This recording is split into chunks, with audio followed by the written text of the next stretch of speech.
All right, guys, so in today's video, we're in the shop again, and I'm just gonna kind of talk to you about how we built a successful woodworking business and how you can do the same thing. And so I know a lot of these principles that we're gonna cover in the video. If you are a subscriber, you may have heard these before, but if not, welcome to the channel. And we're gonna dive into it, and I'm gonna show you how we've gotten to where we are inside of our woodworking business and how you can do the same thing. So with that being said, let's dive in.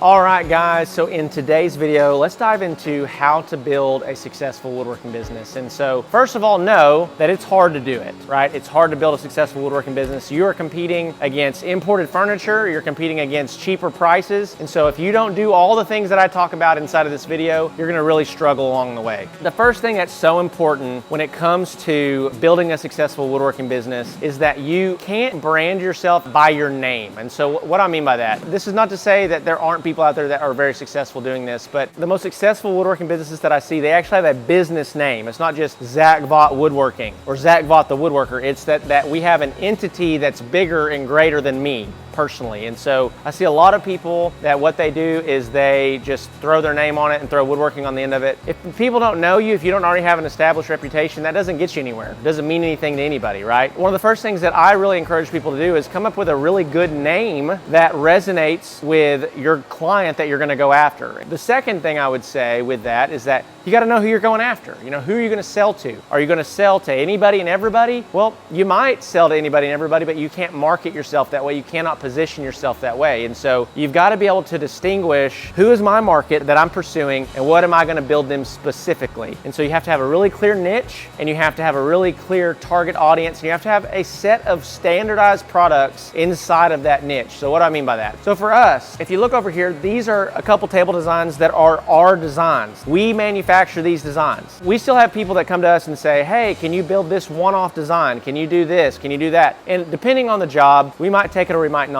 But what we realized was that most people don't have any creativity. They might see that they like your stuff, but they don't know what they want. There's a lot of woodworking businesses out there that I see that just, they throw up a website and they put a form on there that says, fill out this form if you want a quote. I don't ever see those websites do well. Now, that doesn't mean that there aren't people out there with those websites that are doing well, but I personally don't ever see that working. I see more of an e-commerce style business working where it's like, these are our products, these are our prices based on the customization options that you choose. That's really the first thing that I would say is that you got to know who am I going after, what am I selling, and based on that, what standardized products am I going to offer that market, okay? That's the first thing. The second thing is creating a strong brand. And this is the thing that I would say most people really struggle with. They really struggle with, how do I set myself apart from the competition? You know, I talk to people every day. I literally talk to woodworkers every single day on the phone. I talk to probably 2 or 3 woodworkers a day to see if one of our programs is a good fit, and then to also just offer some free counsel, some free advice to them as well. But one of the things I hear over and over and over is they're constantly talking about the competition. Well, there's just 100 guys in my area building tables. There's 100 guys in my area building tables too, but I distinguished myself by having great photography, great videography, constantly getting in front of and becoming well known to my audience. And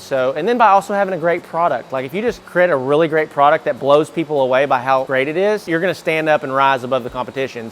And then don't put yourself in environments where everything is based on price. Back when I started taking my furniture to trade shows. Well, 50 yards down the aisle was another furniture maker, and his prices were $100 less than mine. And so if you throw yourself into an environment, a sea of competition, you got to get ready to compete, right? I don't want to throw myself into a sea of competition. I want to stand outside of that sea of competition and have people that just come to me as opposed to jumping in and waging war based on price. And so how do you do that? Well, that leads me to my third point today. That is, you have to have a dependable marketing strategy. And so there's really 2 types of marketing that you can do. So there's like search-based marketing, which is like Google ads, or like if you go set up at trade shows. People that walk into trade shows or walk into flea markets or whatever, they're walking in there looking for something. They're searching, right? So I would call that search-based marketing. You're trying to show up where your clients are, right? Because they're specifically looking for it. But typically when people are specifically looking for it, they're looking, and price is a huge driver for them, okay? So one thing that we do is we do interruption marketing. So what interruption subscription-based marketing is, this means that your ideal target, your ideal audience is just living their life, doing their thing. You come along and you already know what they like and what they don't like, and they might be scrolling through Facebook or Instagram or TikTok looking at whatever, and then you hit them with an ad and they go, man, that's incredible, I love that. Well, the first thing that they do is they don't go compare our prices to somebody else. They get to know us, right? They get to know our prices, our products, our brand, me as the owner, our values, our beliefs, and all those things allow me to build a relationship with them without throwing me into a sea of competition. And the more that you build a relationship with a client or a potential client before you sell to them, the more likely you are to sell to them. And so those are some of the things that I see being the biggest drivers for success for woodworking businesses that I see that are doing well. Another thing that's super important is that you get good at sales.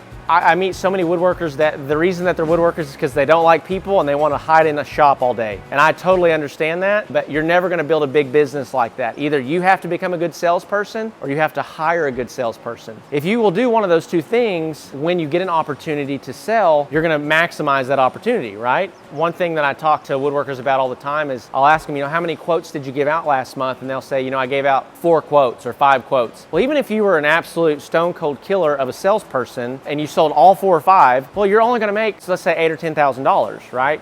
You need to have more chances to sell. And I like to say this, like, you need more at-bats. You need more chances to step up to the plate and hit a home run. And if you don't get chances, you don't get opportunities, there's a really good chance that you're not going to sell, right? You're not going to make more money. It's mission critical that you really focus on developing your sales techniques, developing your ability to sell, establishing a dependable marketing strategy where you get more at-bats, you get more chances to sell. You build a brand, and then ultimately, at the very basic foundation, is you determine what do we want to specialize in and who do we want to serve. And if you can do those things and get away from, here's another thing, and I'll just tell you, and a lot of you guys aren't going to like this, but you guys that are building $50, $75, $100 items, it's going to take you forever to make any money. You got to sell so many more people in order to make money that it's just not worth it. I can sell one dining table set, talk to one group of people, sell one 4,000 dining table set for the $40, $100 cutting boards that you have to sell, right? So I would tell you, if you're trying to make legitimate money, make a legitimate business out of what you're doing, quit selling little itty bitty small items that take you forever and start selling one big thing at a time. Sell a table, sell a dining table set, sell a big giant hutch or cabinetry, or these jobs where you're knocking down $4, $5, $6, $10, $15,000 at a time, because it's just going to allow you to scale and jump way more quickly. And then if you have a dependable marketing strategy that's going to bring you leads and opportunities within those big ticket opportunities, man, you can scale pretty quickly. And then at that point, it's more like, can we fulfill on all these promises that we made? Can I build out the team, build out the shop in a way that we can actually get all the work done? So if you have questions about how to scale and how to grow a woodworking business, let me know. Let me know in the comments below. I want to connect with you guys, want to interact with you. I have tons of resources for you as well. If you're new to the channel, one thing that we focus on is the business side of woodworking. Listen, there's 1,000 channels out there that's going to teach you how to do a certain type of joinery, 1,000 channels that are out there that's going to tell you how to build a table, right? Well, you can do all that stuff and not have a business, right? Not have a dependable way to get clients and get customers. And so what we're specializing in is we're showing you the business principles. And so I've got a completely free ebook that you can download. Doesn't cost you a thing. It's about 90 pages long, and there's been hundreds of people that have read that book, and I've gotten a ton of incredible feedback on it that it's kind of changed the game for them. Then I have a program called the Handmade Hero Academy program. That's going to be a course that you walk through at your own pace to help you identify winning products, establish a brand, build a website, and develop a marketing strategy that for every dollar you put into it, it's going to get you $8 to $10 in revenue. That's super inexpensive to jump into. It's $47 a month. You need to check that out. And then the last program that I offer is where you work more closely with me inside of our Woodworking Business Accelerator program. We currently have 25 woodworkers all over North America that are inside of that program that are scaling their businesses to new heights immediately. And so if you are ready to take it to the next level, if you have a little bit of money to invest into your business, I would definitely recommend that being the path that you take. But other than that, guys, if you haven't subscribed yet, make sure you do so. And I love you. I appreciate you. I'll see you in the next one.